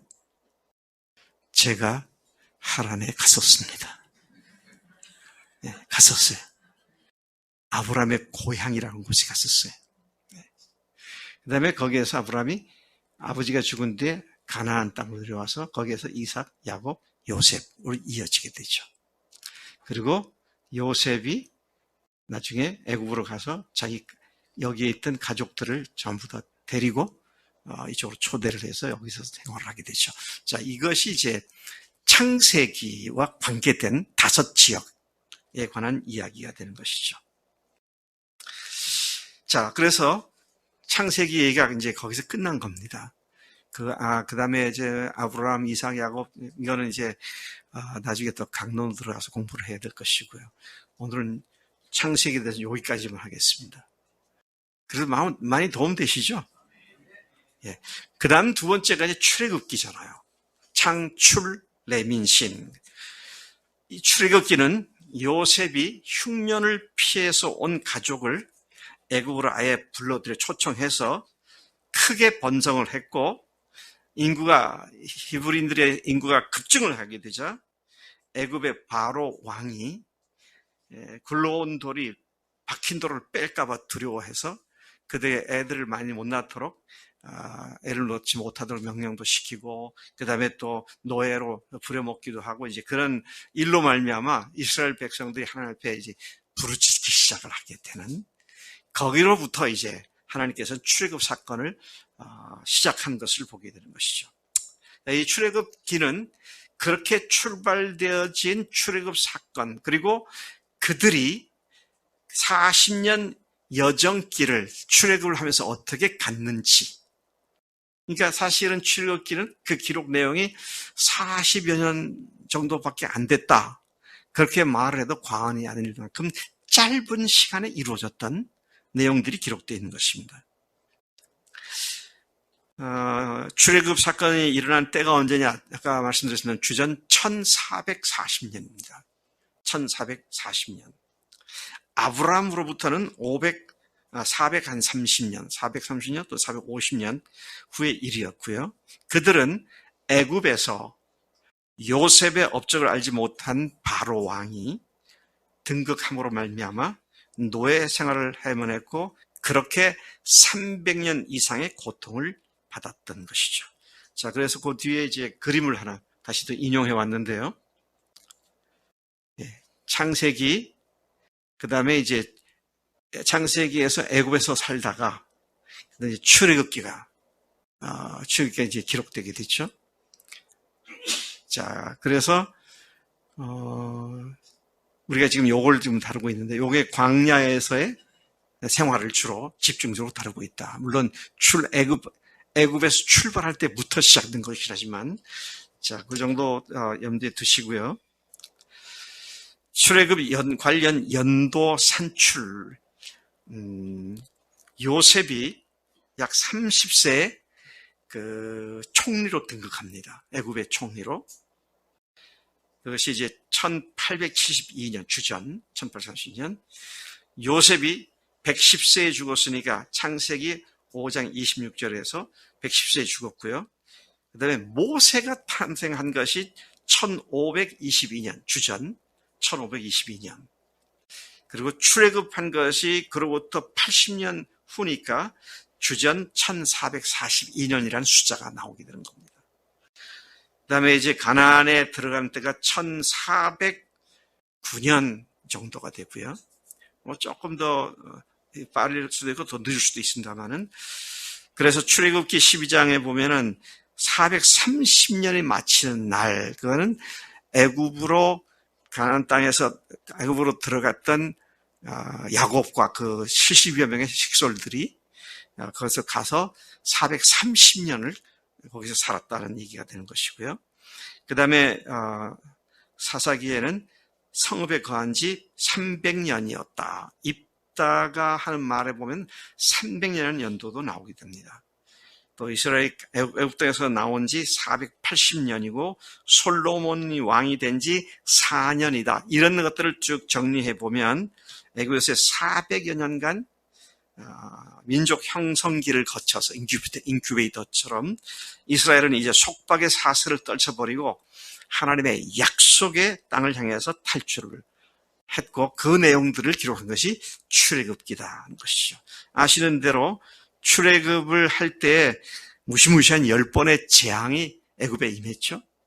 그리고 마지막에는 장자들을 다 죽이는 애굽의 장자들을 죽이고 유대인들은 어떻게 합니까? 문설주에다가 피를 발라가지고 그들이 죽음을 면하게 했던 그리고 그들을 그 다음날 전격적으로 출애굽시키는 일들이 이루어졌던 것을 보게 됩니다. 자, 이 출애굽기의 핵심 구절은 6장 6절 나는 여호와라 내가 애굽 사람의 무거운 짐 밑에서 너희를 빼내며 그 고역에서 너희를 건지며 편팔과 큰 재앙으로 너희를 구속하여 시간이 많지 않으니 넘어갑니다. 핵심장은 12장에서 14장까지이고요. 여기에 보면 이제 유월절 사건, 피를 발라서 그 유월절 사건 그리고 홍해를 건넌 사건 이런 내용이 나오게 됩니다. 그러면 이제 출애굽기에 나타나는 그리스도의 모형 굉장히 많습니다. 이 출애굽기를 보면 이게 예수님을 지칭하는 그런 상징들로서 많은 이야기가 나오죠. 모세, 유월절, 일곱절기, 출애굽 사건, 또 만나와 생수, 또 성막을 만든 것, 또는 이런 것들이 모두가 그리스도의 고난과 보혈, 죽음 이런 것들을 다 드러내고 있는 얘기입니다. 일곱 번째로 보면은 대제사장 제도. 예수님을 히브리서에는 우리에게 있는 대제사장이라고 말하고 있는데요. 이런 것들이 전부 다 출애굽기에 나타나서 예수님이 앞으로 오셔서 우리를 위해서 어떤 역할을 하실지에 대한 예표로 출애굽기가 온통 장식되어 있는 것을 보게 됩니다. 또 여기에서 각종 제도, 제사 제도가 나왔고요. 또 출애굽기의 그 주제가 하나님의 이스라엘 백성을 택하시고 만들어내시고 또 하나님의 사역이 출애굽기의 주제가 된다. 본서의 첫 부분은 유월절이 그 절정이라고 하는 것이죠. 양의 피로 이스라엘을 빼어내는 그런 구원의 역사를 얘기하는 것이고요. 또 거기에서 중요한 그 무대가 시내산으로 옮겨지죠. 시내산에서 이스라엘을 국가 대 하나님과의 언약 관계를 맺게 되죠. 그래서 시내산 계약, 시내산 언약이라고 말하는데 이것은 그 후에 이스라엘 전 역사에 결정적인 역할을 하게 되는 것을 보게 됩니다. 또 이것은 오늘 우리를 하나님께서 교회, 곧 하나님의 나라로 우리를 불러주셔서 우리와 함께 새 언약을 맺으신 하나님의 그 놀라운 은혜의 원형이기도 한 것이다 하는 것이죠.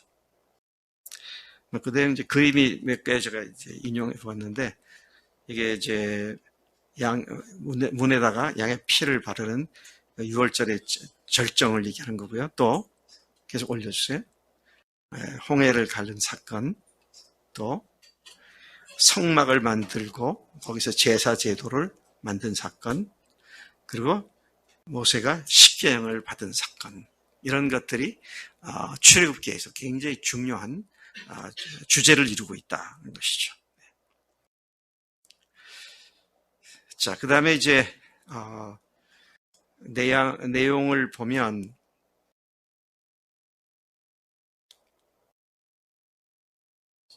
이게 왜 뒤는 안 나왔나? 저기 있죠? 네. 뚝 떨어져 있네. 네, 1장 4장은 하나님의 사람 모세를 준비시키고, 또 5장 12장은 하나님의 자신을 모세에게 드러내 주시고, 자기를 계시해 주시고, 그 다음에 모세로 하여금 애굽으로 돌아가서 6월절 사건을 일으키게 하시고, 그래서 출애굽되고요. 그 다음에 19장에는 시내산 언약이 맺어지고, 20장에는 십계명을 주시고, 24장까지는 시행 세칙들과 규례들, 율법의 많은 규례들, 31장까지는 성막을 만들게 하시고, 35장까지는 백성들의 배교와 하나님을 배신한 것과 하나님의 진노와 모세의 중재, 그리고 40절 말씀대로 성막을 완성시키는 내용이 출애굽기에 나오고 있죠.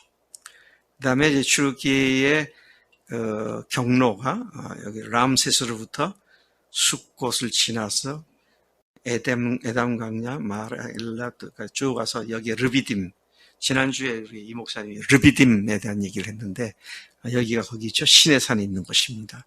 그리고 다시 쭉 가서 신광야, 가데스 바네아, 여기서 뺑뺑뺑 돌다가, 다음에 또 밑으로 내려와서 엔시오 게벨에서 이 요단 계곡 동쪽으로 쭉 올라가서 모압 평지, 느보산에서 그는 죽고, 느보산을 바라보고 모압 평지에서 나중에 신명기 내용들을 설교하게 됩니다. 근데 이게 전부 다 40년 안에 이루어진 일들이에요.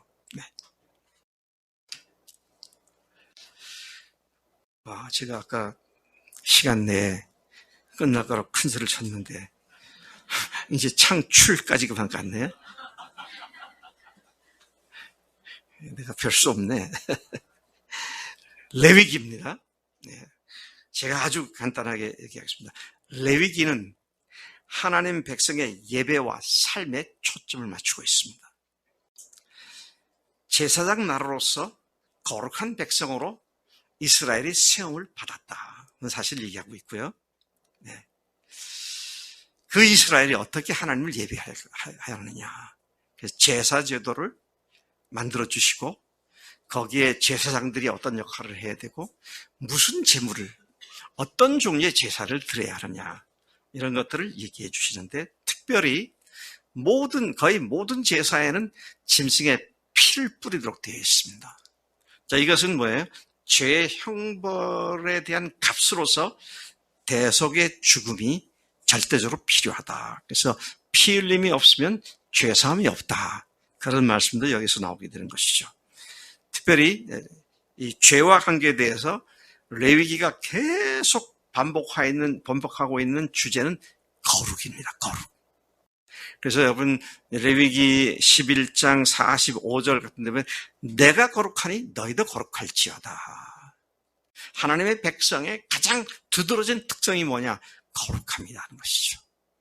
죄와 악으로부터 떨어져 나가서 죄와 상관하지 않는 거룩한 삶. 그리스도의 삶의 가장 뚜렷한 특징이 뭐냐? 그런데 거룩함입니다. 하나님께서 거룩하지 않은 사람을 쓰지 않으세요. 거룩한 사람을 쓰신다고요. 거룩하지 않은 사람을 쓰시면 하나님은 죄인과 같은 존재가 되어버립니다. 자, 그런 의미에서 우리가 레위기의 주제 하면 하나님의 거룩하심, 그 거룩을 위해서 제사제도도 만들어주시고 그렇게 하셨다는 것이죠. 자, 그래서 이 제사제도는 거의가 다 예수 그리스도와 그 사역에 대한 모형과 암시들로 가득 차 있는 것이 제사제도다. 그런 얘기를 할 수 있습니다. 제사의 종류에는요, 제사의 종류입니다. 종류는 방법을 얘기할 때 번제, 소제, 화목제, 속제제, 속건제 5가지가 있습니다. 번제는 burnt offering, 그래서 제물을 불로 태워서 드리는 겁니다. 그 다음에 또 소제는 그 grain offering이라고 해가지고요. grain offering, grain이라는 말은 곡식이잖아요. 그 곡식을 하나님께 바치는 그런 것을 얘기하고요. 화목제는 십자가의 사역을 통해 믿는 자가 하나님과 가지게 되는 교제에 대한 모형으로서 하나님 앞에 하나님과 화목하게 하는 그런 화목제고요. 속죄제는 죄짐을 지신 분으로서 그리스도에 대한 모형이기도 하다.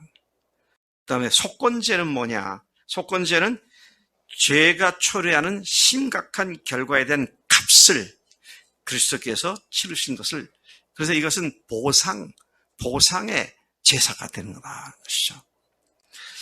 대제사장은 예수님의 예표가 되죠. 그래서 아론과 그 다음에 아론과 뭡니까? 두 아들들 대제사장으로 임명을 받고 한데 그것이 바로 대제사장이신 예수님을 상징하는 것이고, 7절기가 방법으로서의 제사는 5가지 방법이 있는데 절기로서의 절기는 7가지가 있어요. 유월절, 우리 잘 아는 유월절, 무교절. 네. 근데 재미있는 것은 유월절에 예수님께서 죽임을 당하셨고요. 무교절, 이것은 누룩이 들어가지 않은 빵을 얘기하는 거잖아요. 그러니까 이것은 그리스도인의 거룩한 삶을 얘기하는 것인데, 이 유월절의 끝날이 초실절입니다. 초실절은 모든 신자의 부활에 대한 첫 번째 열매로서 그리스도의 부활에 대해서 말하고 있고요. 그래서 예수님께서 초실절날 부활하셨다는 것이잖아요. 그러니까 여러분 잘 보세요. 예수님이 죽으시고 며칠 만에 부활하셨어요?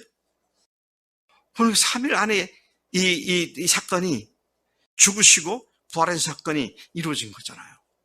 그러니까 같은 6월절 기간에, 그리고 6월절 끝난 마지막 새롭게 시작된 날 예수님께서 부활하셨고, 요일로 말하면 예수님께서는 금요일날 죽으셨고, 그 다음에 주일날, 안식구 첫날인 주일날 부활하셨고.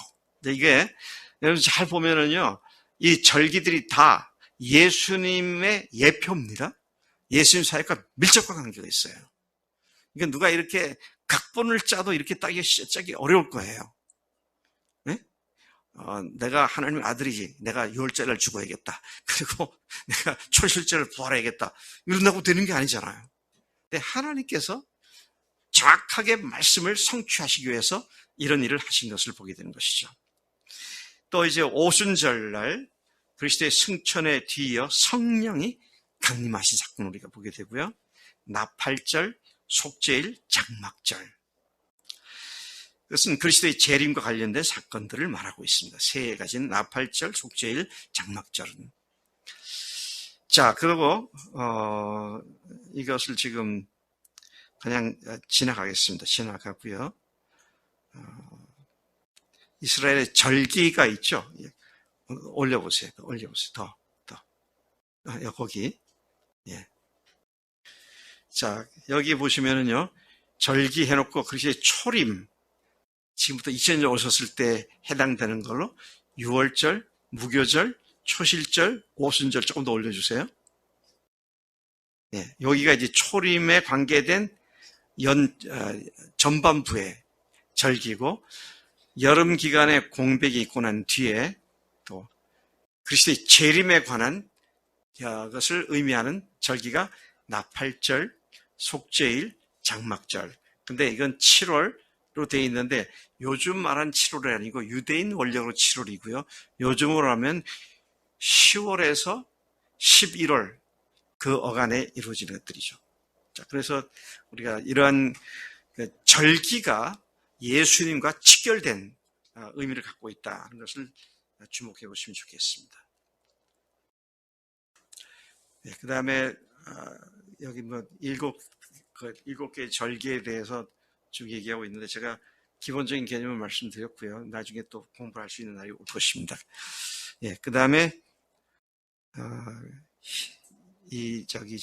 레위기의 내용을 크게 두 부분으로 나눠볼 수가 있는데, 첫 번째는 희생제사, 17절까지가 희생제사고요. 그 다음에 성별, 거룩하게 구별됐다 하는 것은 27장까지, 17장과 그 다음에 27장, 이 두 부분으로 나눌 수가 있습니다. 자, 그 다음에 이제 희생제사에 관해서 세부적으로 얘기 나오는데, 그거 다 얘기하기는 어렵고요. 네.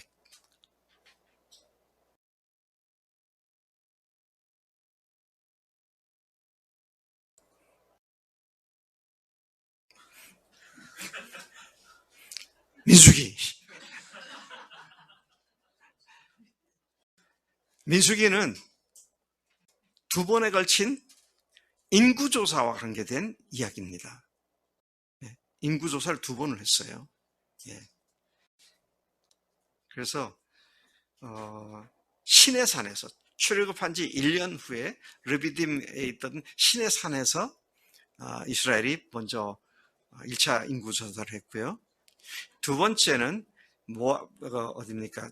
가데스 바네아에 가가지고 거기에서 가나안 땅을 정복에 들어가기 위해서 전부 인구조사를 해서 각 지파별로 몇 명이 남아있는가, 이런 것들을 조사한 내용들이고요. 그 다음에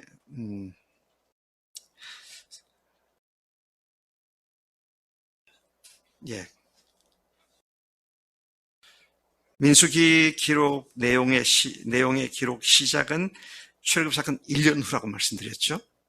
네. 그리고 가나안 문턱에 도달한 신세대로 이어지는 거기까지가 이야기인데, 민수기에는 두 세대 이야기가, 두 제너레이션의 얘기가 있습니다. 하나는 9세대를 얘기하는 거고요. 또 하나는 신세대를 얘기하는데, 9세대는 애굽을 출발할 때에 20살 이상 되었던 20살에서 60살까지의 사람들이 9세대고요. 신세대는 20살 출애굽할 때 20살 밑에서부터 시작해서 광야에서 태어난 세대. 그래서 9세대는 어떻게 됩니까? 죄다 광야에서 죽었잖아요. 모세도 못 들어갔죠. 다만 여호수아와 또 갈렙 두 사람만 들어가게 되죠. 그래서 이제 9세대의 문제들에 대한 것들을 정리하고, 새 세대에게 9세대의 본을 받지 말고 반듯하게 하나님께 살아라, 이제 그런 핵심적인 내용이 되는 것이죠. 또 여기 민수기에서 나오는 예수님에 대한 예표 하면은 장대에 매달은 구리뱀 이야기라든지, 또 반석을 쳤을 때 물이 났잖아요. 반석이라든지, 또 만나가 내렸잖아요. 만나라든지 이런 것들은 다 생명의 떡이신 예수님, 생수가 되시는 예수님, 그리고 십자가에 옆에 매달리실 예수님. 그래서 창세기부터 창출, 레민까지 전부가 다 예수님에 대한 예표로 계속 이어져 내려가고 있는 것을 보게 되는 것이죠. 자, 그 다음에 이제 신명기입니다. 신명기, 이거는요, 어디서 한 설교고 어디서 쓴 내용이냐?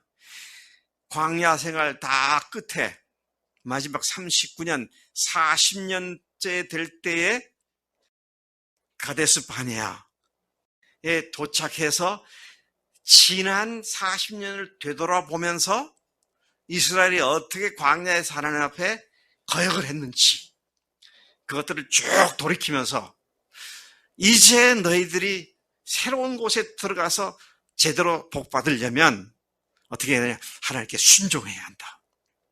순종하지 않으면 저주를 받는다. 복이 있고 저주가 있는데 너희들이 저주를 택하지 말고 복을 택해라. 그래서 여러분, 한 2달, 3달 전에라고 생각되는데, 신명기의 신은 납신자입니다.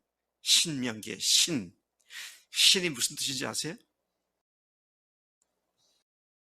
네? 이게 나와있나? 반복하는 것이 신입니다. 하나님의 명령을 다시 반복해지게 하는 거예요. 그래서 우리가 신자를 자주 써서 간절하게 다시 반복할 때 뭐라 합니까? 신신당부한다 그러잖아요. 하나님께서 모세를 통해서 신신당부한 것이 신명기예요. 그래서 여러분 다 잊어도 좋으니까요. 신명기 신신당부 끝입니다. 오늘 강의 여기서 끝나겠습니다. 한번 기도하겠습니다. 하나님 아버지 감사합니다. 오늘 첫날 저녁 저희들이 성경 구약과 또 신약의 관계, 그리고 창세기, 출애굽기, 레위기, 민수기, 신명기에 이르기까지 전체적으로 개관케 하심을 감사합니다. 하나님, 4,000년 전부터 2,000년 전부터 그리고 1,500년부터 또 930년부터 하나님, 그리고 또 멸망을 한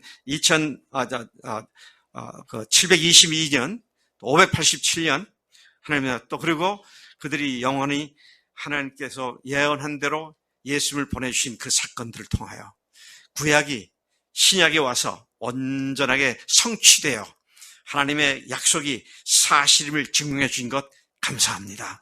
우리가 이 예수님의 죽으심과 부활하심의 뚜렷한 이 증거를 붙잡고 매일매일 믿음으로 복음으로 사는 우리가 되도록 인도해 주실 줄로 믿습니다. 내일과 모레 계속되어질 이 수양회 가운데 함께해 주셔서 하나님, 이제 역사서와 또 시문서와 그리고 예언서를 기본 골격을 이해하며 하나님의 말씀을 쉽게 접근할 수 있도록 은혜 내려줄 줄로 믿습니다. 감사합니다. 예수님의 이름으로 기도드렸사옵나이다. 아멘. 아멘. 네.